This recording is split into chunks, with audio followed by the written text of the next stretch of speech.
Hello everyone!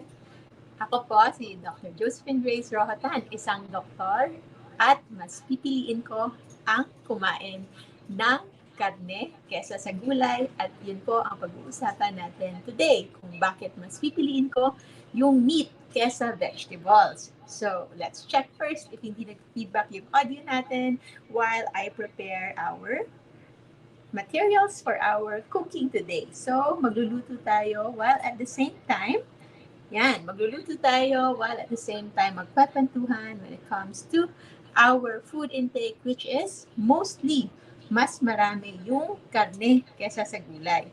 That's why I'm mostly eating meat. Mas marami yung meat na kinakain ko and less on vegetables, less on plant-based foods. And I know this might sound contrary. Medyo kontra siya sa nauuso ngayon na vegetarian kind of eating. So, we are not vegetarian. We are actually more on animal-based eating. So, kumakain pa rin ng vegetables, but mostly, mas kinakain namin yung meat. So, I will enlarge my pan para makita ninyo kung ano yung kinakain natin.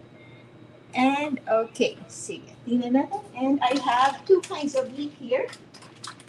So, meron tayong beef, and then meron tayong lamb. So, these are all organic. Yan, organic, grass-fed.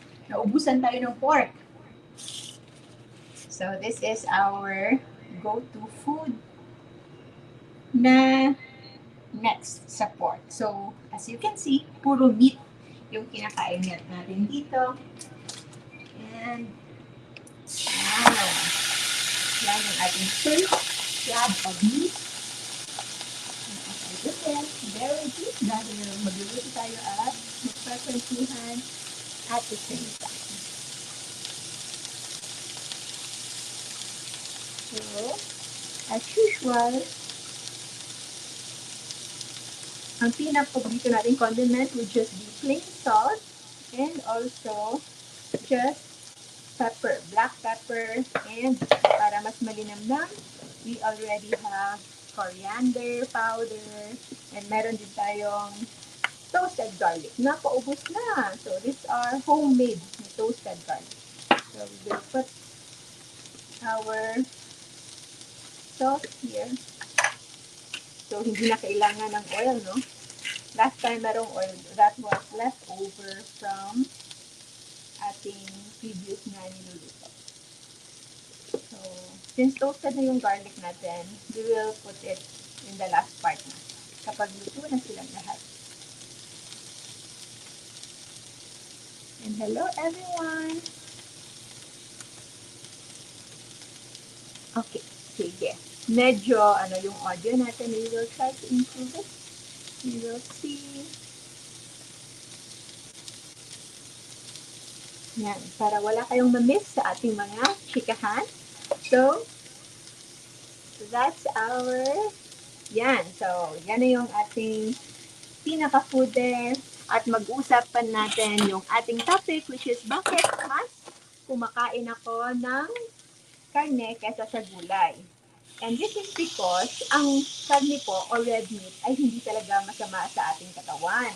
In fact, I believe na for millions of years, and this is backed up by many na scientific data, na mas natural talaga for humans to consume meat, to eat meat than other foods. Hindi lang basta vegetables, but pati kanin. Most importantly, kanin. So, unahin muna natin before we go through that. Just know na ang karne po ay hindi masama. Contrary to what others were, made to believe for so many years na ang red meat ay nakakakos ng cancer, nakakakos ng problem sa kidneys, at nakakabara ng puso.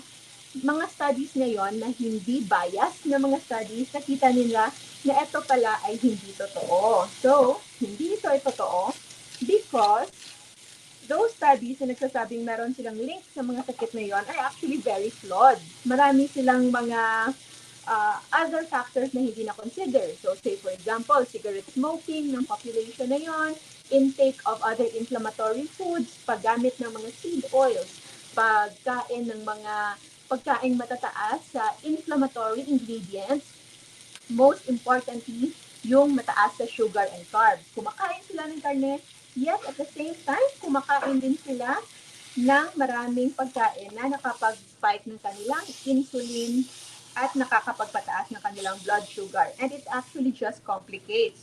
Kung karne lang yung kakainin mo alone, wala siyang problema. But when you pair it with other food items, like yung mga sinabi ko, doon na sila nagkakaroon ng compounding effect and problem. So, this one, yan lang muna. So, this is usually medium rare. So, hindi kailangan sobrang sunog na sunog because when you do that, mawawala na yung kanyang masarap na lasa. So, that's one part of our meat. So, and protein lalagyan natin so that it would look very, very good later the moment we finish. So, that's our first part of our meat. And then, pangalawa. So, this is our main meal for today. Hindi namin nakain kami, but konti lang. Kasi, hindi pa siya thawed.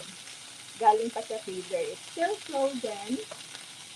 Kaya, pinaso ko muna. At tamang-tama lang na medyo gutom na rin yun. So, ngayon ko na siya lulutuin while I'm discussing things with you. And one important factor that I would like to talk to you is bakit mas gusto kong kumain ng karne kaysa sa kanin. Dahil ang rason dyan ay ang kanin po and other sugary at starchy carbohydrates. Ano ang ibang klase ng mga starchy foods?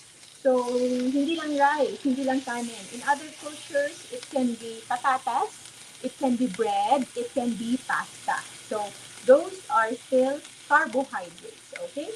So, those are starchy foods na nakakapagpataas ng blood sugar natin, and eventually, kapag chronic ang pagtaas nito, then it will become spiking also ng inyong insulin. At kapag yung insulin ay parating mataas, that is already considered as possible cause of insulin resistance. Ang insulin resistance, hindi siya na parating na pag-uusapan because it might sound a little technical, especially sa hindi mga doctors. And actually, I admit na kahit doctor na ako before, hindi pa rin ako ganon ka-expert when it comes to insulin resistance. Hindi ko siya ganon ka naiintindihan. And largely because nung specialty ko, hindi naman on medical side. I'm more on surgical side. I am a surgeon. But when I learned about it more, ang insulin resistance pala, kapag parating mataas yung insulin level mo sa katawan. We always thought na ang insulin ay nagpapababa lang ng blood sugar natin, but marami pala siyang other side effects. Kapag ito ay considered as frequently stimulated, parati itong mataas. Like, paano yun napapataas? Parati kang kumakain ng mga matatamis. Meron kang soft drinks sa kada kainin mo. Or, every time you eat, merong kanin. At least 1 cup of rice 3 times a day. That is already equivalent to around 30 teaspoons of white sugar yung kinakain mo if ever ganon yung inyong rice intake. So, insulin spiking food can lead into insulin resistance at yung insulin resistance ay nakalink sa maraming sakit.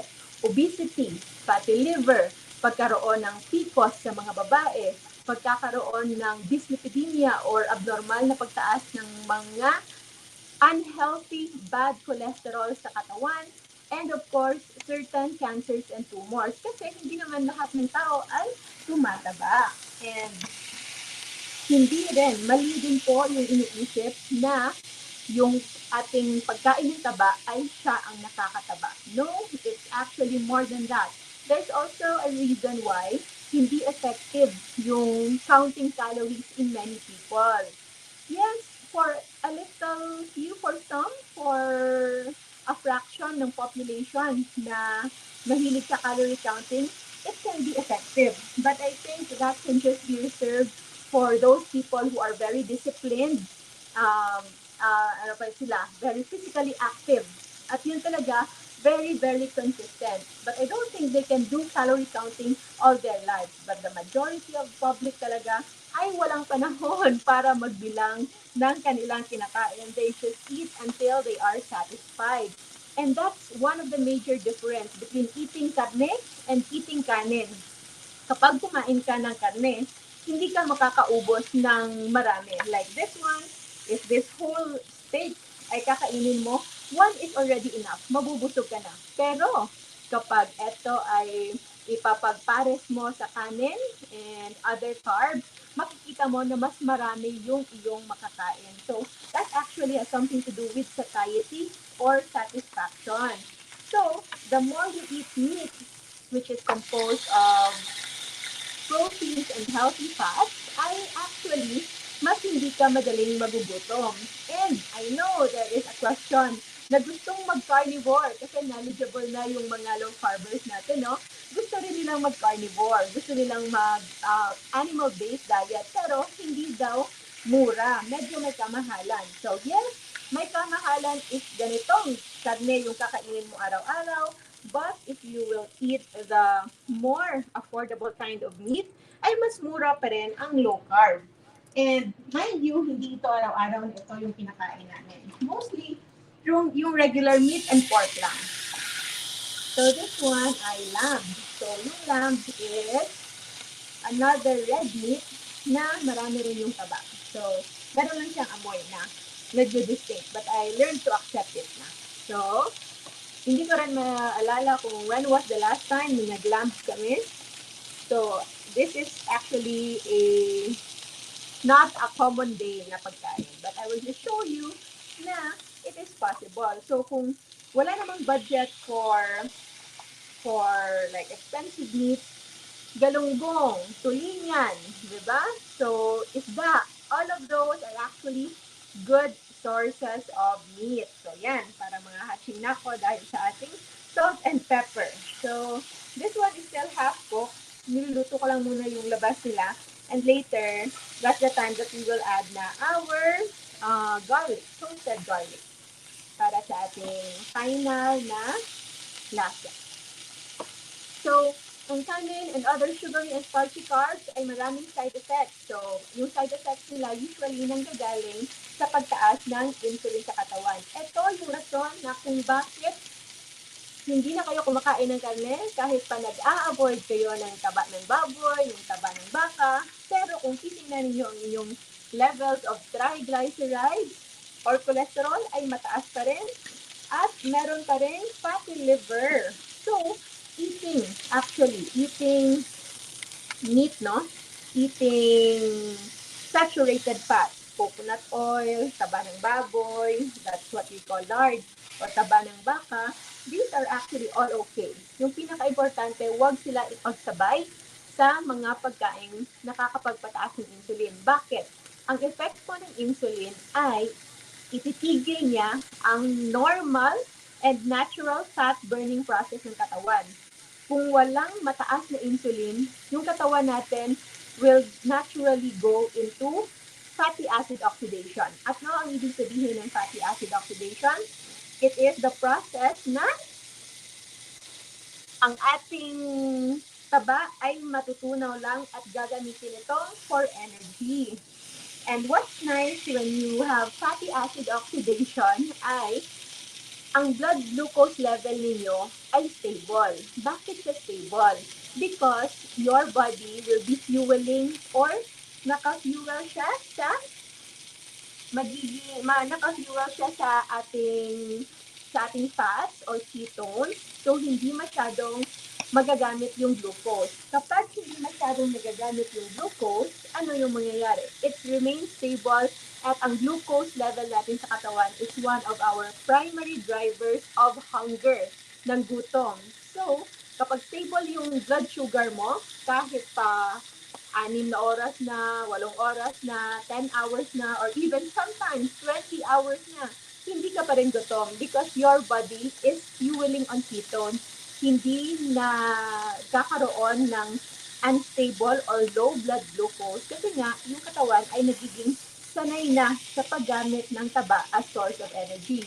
That is also the reason why kapag naka-low carb ka, kapag parating kumakain ka ng karne, mostly with healthy fats and proteins, hindi rin pwede yung puro proteins lang, ay makikita mo na hindi ka mayat-maya gugutumin. At most, twice a day na kain ay good enough na. Tama na yon. At hindi na kailangan mayat-maya kumain. So, if you will think about it, hindi actually ganon kamahal yung low carb na mostly ay meat product. So, meat, when I say meat, pwedeng galing sa pork, pwedeng galing sa karne, pwedeng galing sa kambing, pwede rin chicken, and other animal products. So, pwedeng seafood, pwede rin isda, pwedeng itlog. So, all those things are important. So, kapag tayo ay naka-low carb na more on meat, hindi rin tayo mangangayayat. That's why seldom you would see me and my family na payat talaga. And of course, right now I'm pregnant, so that's why I gained a little weight. But kahit pa gusto mong magpa-healthy, if you wanna lose extra fat, you can do so with mostly meat eating. Ang importante lang, wala itong kasabay ng mga pagkain na nakakapagpataas ng insulin because again, insulin is a fat-burning process na blocker. Okay? Yun yung pinaka-importante. So, if you want to eat more meat, then you must eat it nang walang sugary and starchy carbohydrates. At most, kung gusto mong itong sabayan, pwede kakaunting gulay. However, meron tayong emphasis on kakaunti. Why? Kakaunting gulay lamang. So, wait lang. Kunin muna natin yung mga usok kasi parang marami na yung usok. But I prepare a little here. Give me a few seconds.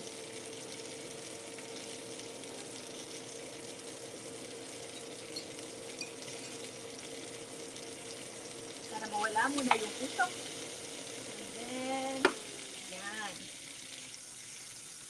Why emphasis on konti lang yung gulay? It is because of this one. Ang dami ng usok dito.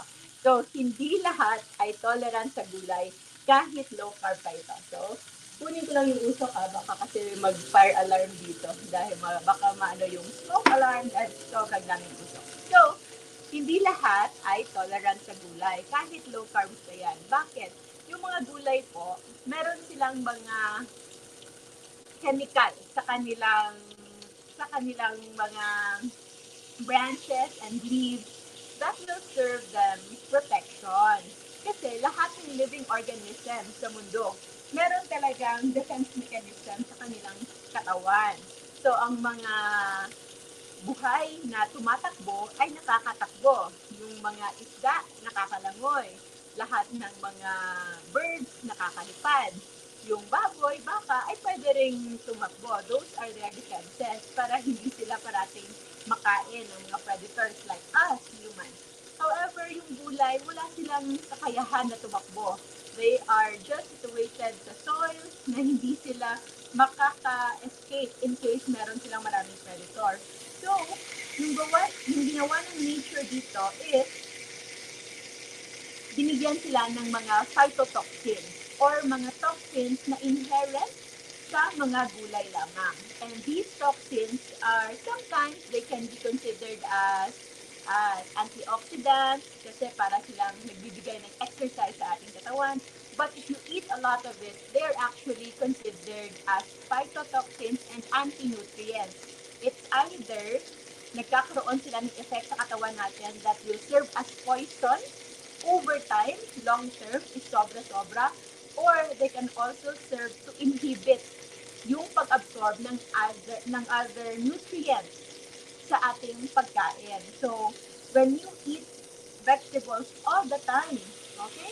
Yes, there are certain vitamins and micronutrients na magiging parang somewhat ay healthy for you. Pero you are actually also avoiding the absorption of other healthier na kind of food. And these kinds of food and vitamins and minerals are actually more important. That's why maraming studies like vegetarian and vegan na they are very prone to hip fracture. So very prone sila to fractures and weakening of their bones and muscles because nakukulangan sila sa kanilang mga micronutrient na component. What is the difference between the proteins of, say for example, nuts and seeds? And I love nuts and seeds. Marami akong stocks na nuts and seeds. And thank you also sa mga nagpadala ng mga nuts and seeds dito. So yan, I also have nuts and seeds. But why would I choose real meat? Bakit mas pipiliin ko yung totoong karne kesa sa proteins na nanggaling sa plant? This is because ang mga proteins na nanggaling sa plant ay hindi siya ganon ka-readily absorbable sa ating katawan. Okay? Whereas yung pagkain natin ng karne, ang mga vitamins and minerals and iron and mga nutrients dito is very, very much compatible sa ating mga tao, and ito ay highly absorbable. So, say for example, yung iron na nasa green leafy vegetables and iron na nasa baboy, mas napupuli absorb yung iron na nasa baboy as compared sa iron na nasa halaman. So that's why I eat a lot of red meat as much as I can. So that is the reason why na kailangan as much as possible, kung wala namang contraindication sa pagkain ng karne, you can eat more meat. Okay? So, nasaan na ang ating other video para pakita ko sa kung ano na nangyayari sa ating kitchen. And thank you so much everyone for watching. Okay? So, I think meron lang kapunti.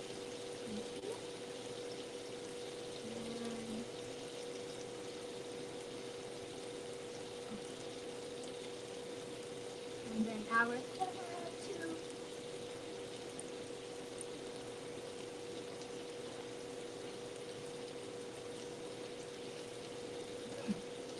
Yan. So, nandiyan na ulit ang ating other camera. So, pasok natin. Add to stage. Yan. So, gupit-gupit na natin para mas madali siyang kainin. So, we will have isang lamb at isang beef. So, ito yung medium rare. Medyo mapula-pula pa sa loob. That is our main meal for today. So, if you have experiences sa noon, I'm sure marami sa inyo yung before nag-low carb ay natatakot kumain ng karne at baboy and other red meat.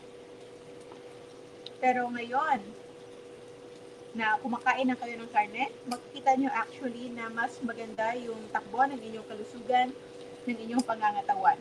There are those who are worried about their LDL. Okay?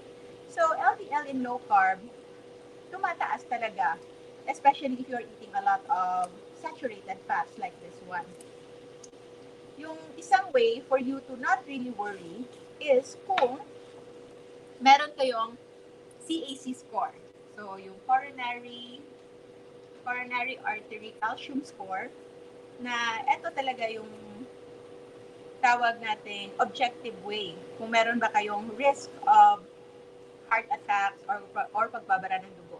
Because in my experience, my patients, the people that I encounter, especially during the last Coconut Congress, World Coconut Congress with Sir Marco Reyes, thank you po for that invitation. Meron akong na-meet doon na everyday, umiinom siya ng coconut oil, virgin coconut oil, ilang tablespoon, nasa 6 tablespoon ata iniinom niya in a day. And then kumakain din siya ng karne, but he is eating low carb.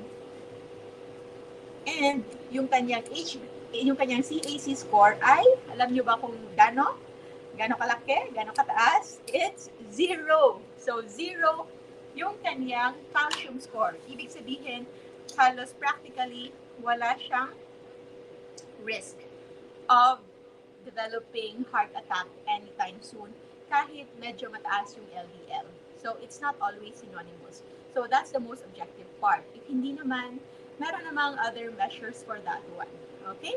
Ay, hello po, Sir Eman! Si Sir Eman, isa sa ating mga pasyente. So, this one, initin na lang natin ng konti. Since this is already cooked and this is the time na lang that I will just add yung ating garlic. Kung tinulong yung garlic, I need to make a new one. So, toasted garlic in coconut oil. So, yan ang ating food. And, of course, yan. Hindi totoo masama sa katawan yung karne. In fact, there are now many studies and also mga documented cases of healing eating or using only carnivore as means of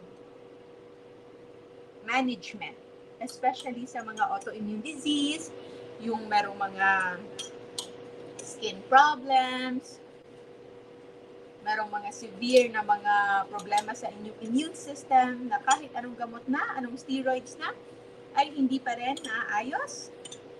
And they actually benefited from pure carnivore diet. And they're even more strict, no? Kahit yung mga paminta, hindi na sila gumagamit.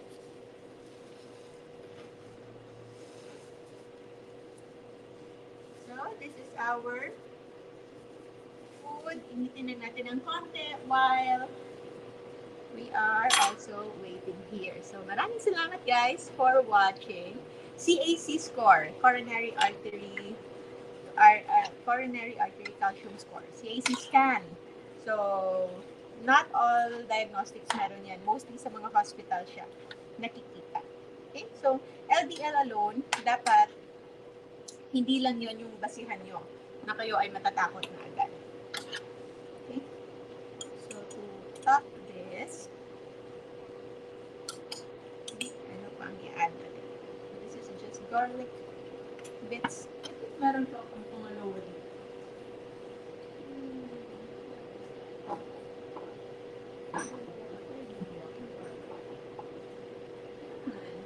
Meron pa pala. So, yan.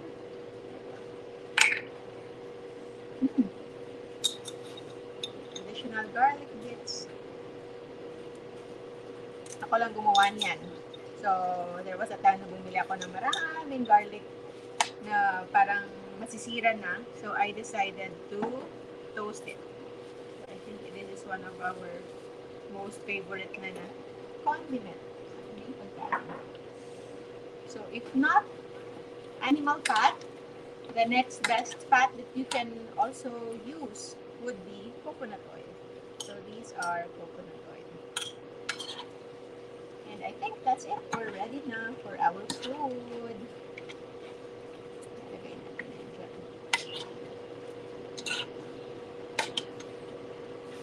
Good evening po sa lahat.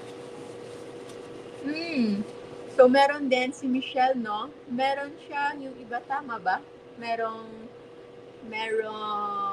ko makita yung previous eh. But there are many na merong tumors, merong bukol, and then the moment they do low carb and fasting together, eto ay either nawala, nag-shrink, or at the very least, hindi na lumaki. So, yung hindi paglaki ng tumor is already considered a win. Okay? So, good news na yun. So, yeah, that's already our final food. So, thank you so much. Remove muna natin yan. And we will just prepare natin yung ating table. So, we can now start eating.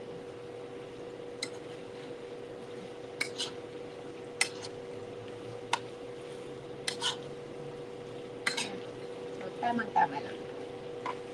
And what's nice about medium rare, yung hindi lutong-luto, yung hindi yung very well done talaga, ay hindi rin siya ganun katigas. So you can eat it more. So the more rare, mas hilaw, in a sense, mas madali siyang kainin. Okay?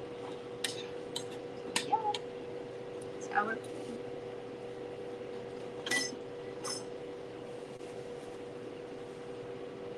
So, maraming salamat po. No skipping ads talaga. Thank you, Sir Ronald, for always supporting us and, of course, for watching in our YouTube channel. And as my way of giving back to you, ang National Low Carb Day po natin sa October 1, para sa mga wala sa Pilipinas na hindi makakapunta, you can watch it live in our YouTube channel and also sa ating Facebook groups na Life Without Rice and Low Carb Feasting and Fasting Community, para masubaybayan ninyo, ma-witness din ninyo kung ano yung mangyayari doon, together with our beloved low carb advocates and influencers in the country. So yun, lahat tayo ay mag-iisa at magtutulong-tulong in order to spread the advocacy, while at the same time, we are going to have fun. So, yes, kahit po yung may angioplasty na, because may mga patient nga ako na na bypass na before.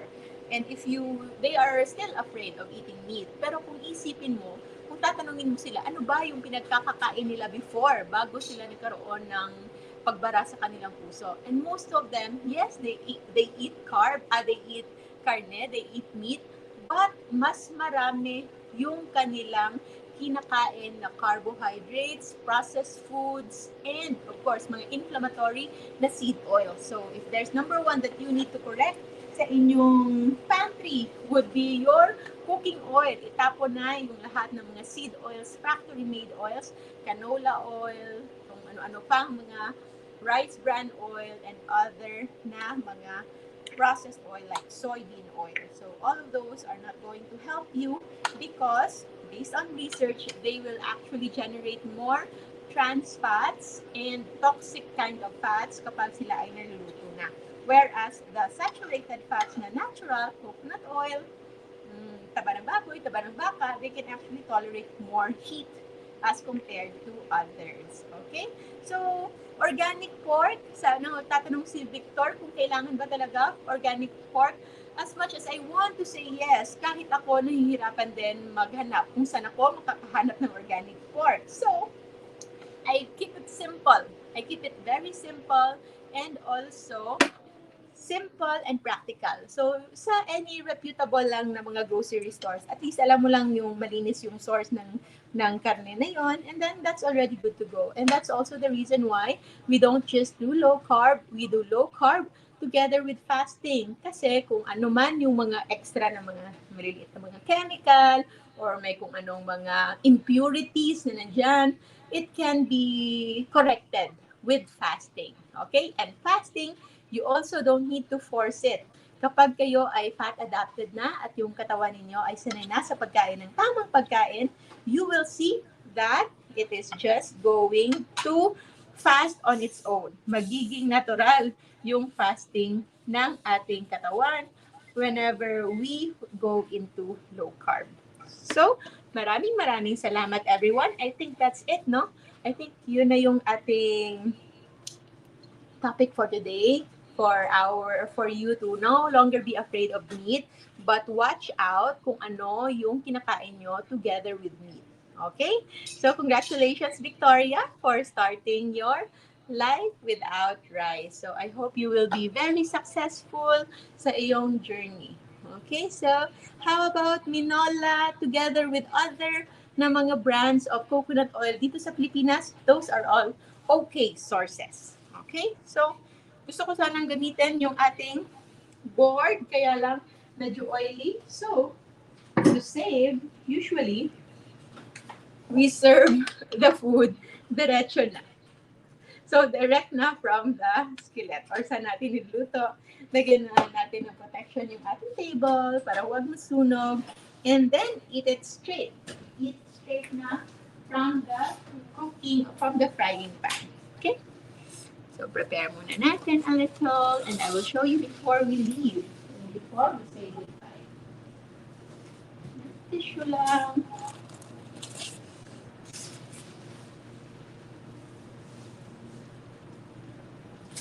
Yeah. So, please.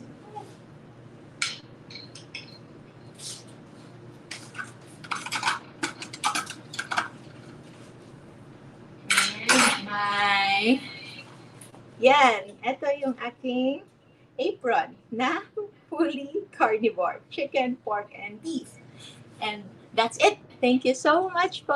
Maraming salamat. Kung tumataas yung BP mo sa pagkakain ng karne, again, check kung karne lang ba yung kinakain mo or baka may kasama itong kanin, may kasama itong biskwit, baka nagsasnacks kayo ng banana Q, kamote Q, at nagti-3-in-1 coffee kayo. Huwag i-blame. Don't blame meat for the problems caused by actually other inflammatory foods, especially dito sa Pilipinas.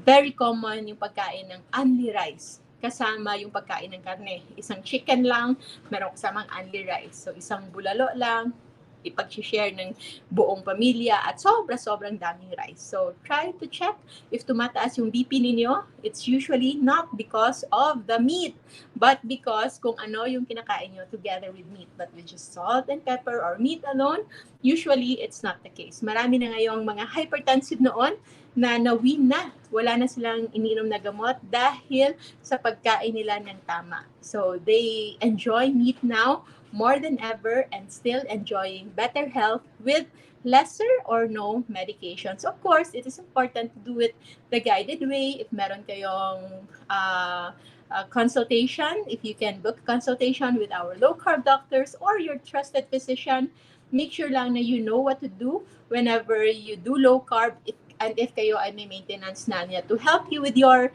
journey, with your process, meron tayong masterclass for that. Available na at lcfmasterclass.org for only 1,500 pesos. 3 months na. You can already subscribe and watch the videos on how to manage diabetes, hypertension, fatty liver, weight loss, PCOS, at marami pang ibang problema brought about by wrong diet, brought about by poor lifestyle choices, and that can be improved and helped using low-carb nutrition and fasting, but do it the right way, the guided way. So, thank you so much, everyone. Maraming salamat. I wish you all well, especially on your journey towards healing. So, thank you. This is your Diet Doctora. Always remember to stay low carb so that we all stay safe. Bye-bye po. See you on October 1 on the National Low Carb Day. Bye! See you on the National Low Carb Day 2023 on October 1 in Alabang, Muntinlupa City. This is co-presented by Burp Low Carb Deli. For our official partners, we thank LCF Events PH and Heart Glow. We also thank our platinum sponsors, Just Go Low Carb, Lorene Goodness from Coconut Oil, Perfect Match, Shapes Keto Cakes, Naturals, Sweet Best, Pep D, FWD Insurance, Little Retail PH, and Nutrifinds. For our gold sponsors, we thank Health Max Care, Keto Mojos, Gabries, Keto Zone, Theobroma, and Cafe Viva. We also thank our silver sponsors and bronze sponsors. See you on NLCD 2023. Stay low carb, stay safe.